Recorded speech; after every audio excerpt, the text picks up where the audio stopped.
Memposting kegeramannya pada tingkah mantan supirnya Arman, pria 70 tahun yang kini berjualan kopi keliling, YouTuber Atta Halilintar kali ini membeberkan sejumlah bukti slip gaji yang pernah ia berikan pada Arman.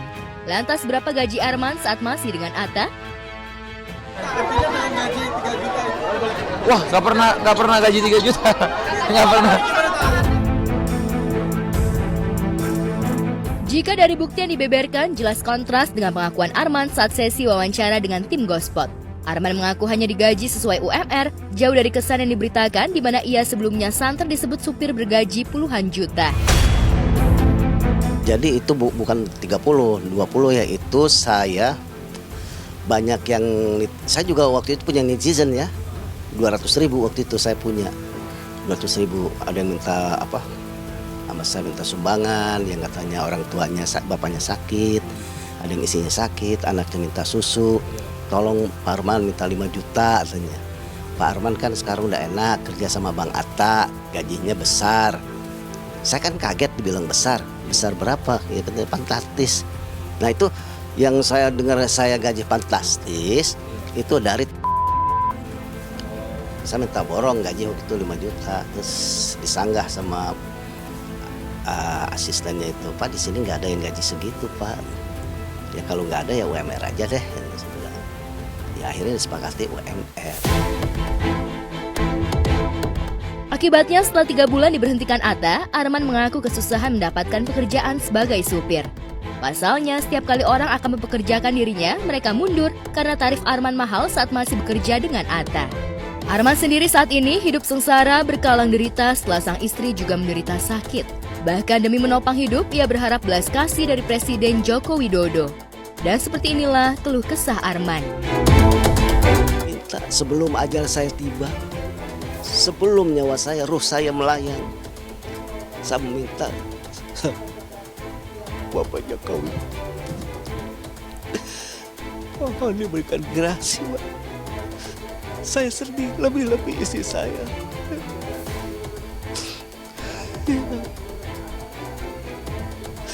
Penderitaan saya panjang sekali.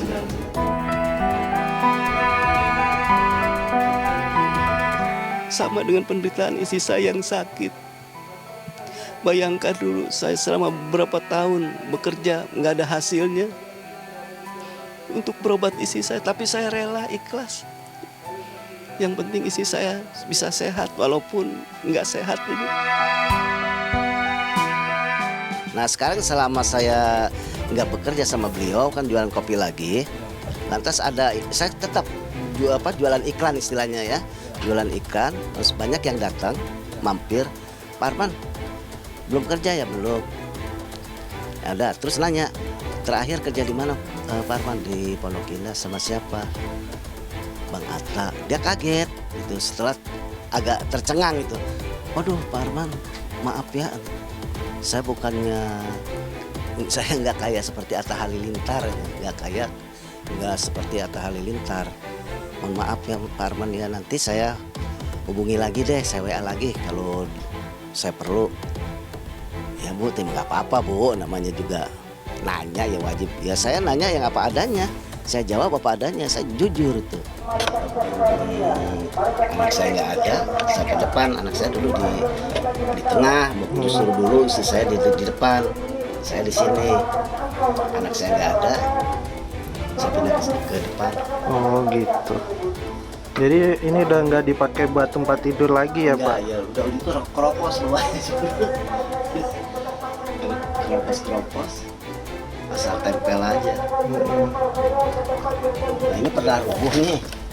Ya Pak. Kamar mandi nih. Pernah rubuh. Untung saya, istri saya, cucu saya nggak ada nggak di sini ya Pak? Nggak lagi aktif di kamar mandi gitu. Kalau nggak bisa ketiban.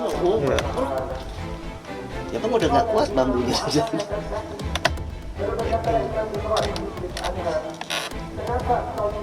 Ini Pak yang roboh? Yang roboh ini semua sampai ke sini.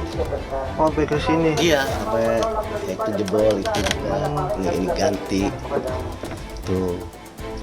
Ini baru tapi ya apa adanya, yang bekas-bekas aja, yang bolong-bolong belinya juga. Iya. Berarti ini rumah masih ngontrak ya Pak? Kontrak.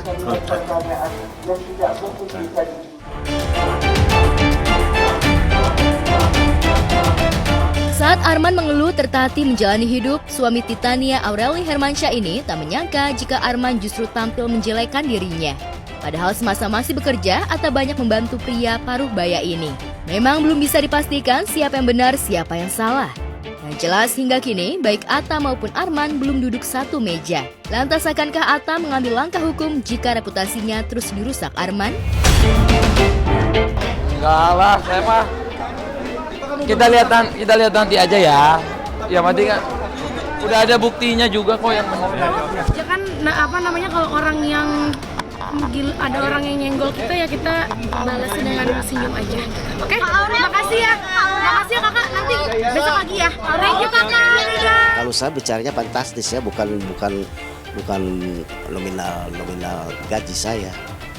Nggak tahu yang nambahin nominal gaji di Atta Pak Arman bawa Aurel 20 juta.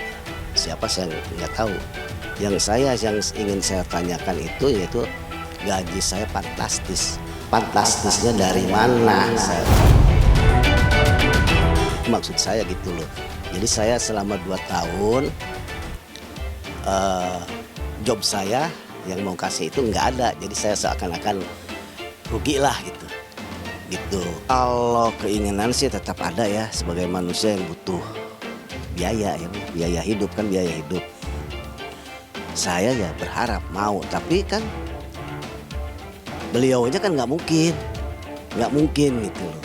Kan saya bilang kan faktor usia saya udah 70 tahun lebih dikit-dikit. Ya, kalau saya misalnya diajak kembali ya mau, namun saya mau meminta maaf dulu kalau merasa betul-betul itu dianggapnya kesalahan saya ya, yang tulisan itu. Padahal sesungguhnya nggak maksud begitu. Ini karena ulah orang aja yang posting foto-foto, lantas komennya mungkin kalau komen kan nggak ngeliatin ke saya, ya kan pasti di rumah di tempat dia ini settingannya.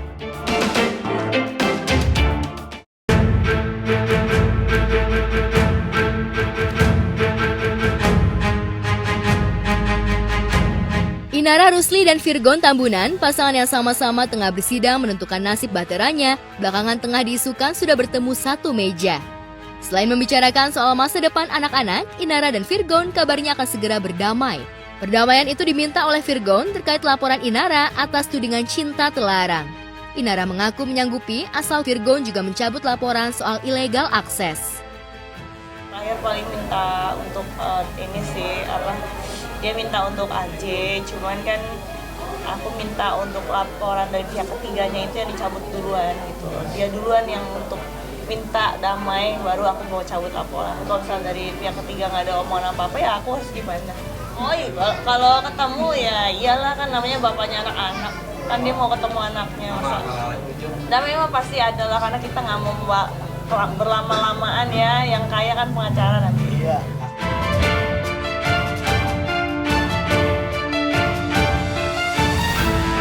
Meski sama-sama ingin berdamai dengan sejumlah syarat, namun terkait keutuhan Bahtera tampaknya sudah tak bisa kembali dirajut.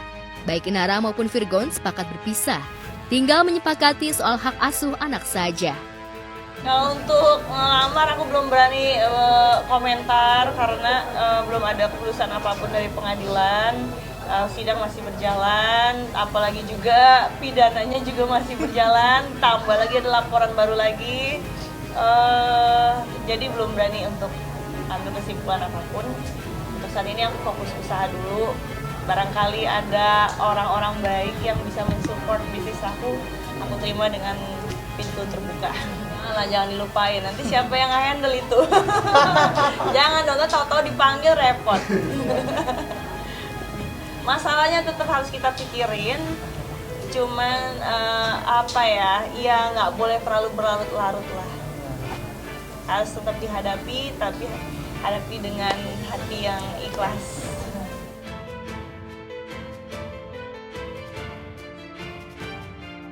Inara sendiri tak menampik jika ada berkah dari kehidupannya masa kini. Meski ia mengaku mengapa keberkahan karir menghampirinya ketika justru baterainya harus koyak.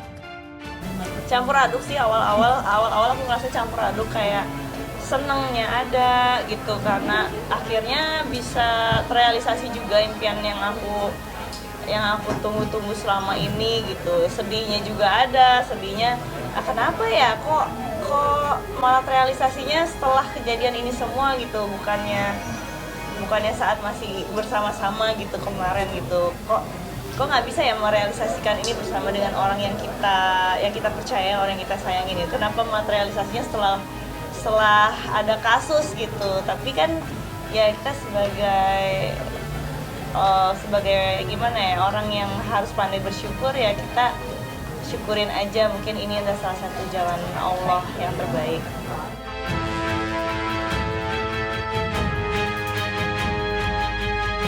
Ya, sejak heboh menggugat cerai pasca terkuaknya tabir cinta terlarang sang suami, Inara memang banjir simpati. Simpati itu datang dari semua kalangan, termasuk pengusaha kecantikan Dr. Richard Lee. Inara langsung didapuk sebagai brand ambassador hingga banjir job di luar kota. Kini, ia bahkan tengah merintis bisnis untuk masa depan anak-anaknya. Lantas bagaimana Inara memaknai berkah dari karamnya Bahtera? Lebih ke arah bisnis sih, kalau aku nyari tempat usaha. Kalau untuk rumah alhamdulillah udah ada. Ya untuk peninggalan mantan. Ya kalau nyari suasana baru mungkin ada nanti ke depannya, ada rencana ke sana. Tapi untuk saat ini aku lagi nyari tempat usaha dulu. Ya itu salah satu kebaikan dari Allah ya. Allah maha baik. Selain aku dikasih cobaan, masalah walaupun belum selesai, bahkan nambah. Tapi di satu sisi lain Allah juga berikan banyak berkat dari berbagai arah, dari berbagai opportunity dari banyak orang di sekeliling aku yang selalu dukung. Alhamdulillah. Ya pastinya lah, semua balik lagi muaranya ke anak-anak sih. Aku harus mikir jangka panjang gimana caranya supaya bisa menata masa depan mereka, walaupun orang tuanya nggak sama-sama lagi, tapi kan bukan berarti aku sebagai orang tuanya nggak bisa memberikan masa depan yang terbaik buat mereka. Nah ini salah satu ikhtiarnya ya, dengan menjalani berbagai macam bisnis yang penting halal.